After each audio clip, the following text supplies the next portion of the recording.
It was after I met Debbie at the Creative Live event when I realized entrepreneurs needed more than just a paragraph or a chapter on the subject.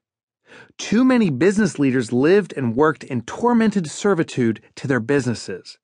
If I wanted to make a real difference for the Debbies and Mikes of the world, I knew I had to write a book about Profit First. Profit First was first published in 2014, and since then, tens of thousands of entrepreneurs have implemented the system and transformed their businesses. They are not only generating a serious profit, they are growing their businesses big time. 2 birds, 1 stone. As I write this updated version of the book, I am 35,000 feet up in the air, flying somewhere over Pennsylvania or Texas, or maybe it's Russia. I travel so much these days that I rely on the pilot to tell me where I am. My fellow passengers are watching a movie they've already seen 4 times, catching up on work, or resting their eyes with a gaping mouth and occasional snort.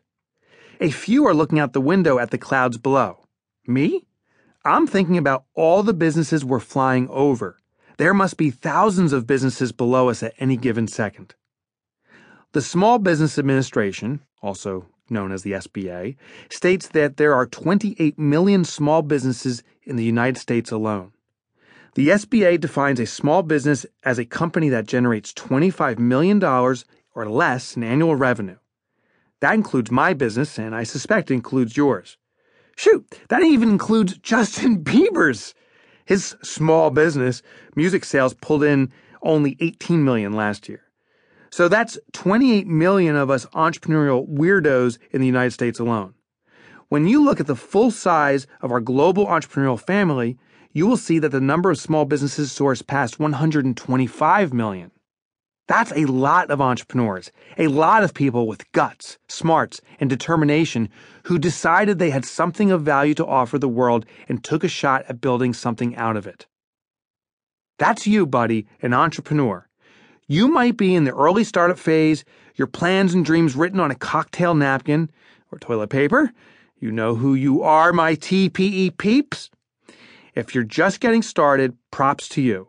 You will be focusing on profit from day one, which will save your sanity, your bank account, and your ass. Maybe you've built a business or are managing one. Maybe you read the first incarnation of my book, and you want to kick your profit-first system up a notch. Regardless of your entrepreneurial status, you are a miracle worker, so to speak. You convert ideas to reality. You find customers. You make stuff for them. You deliver a service to them, and they pay you for it. You keep selling, you keep delivering, you keep managing the money. All of us smart, driven people. Really smart, really driven.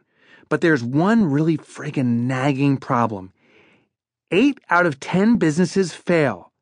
And the number one reason they fail is a lack of profitability.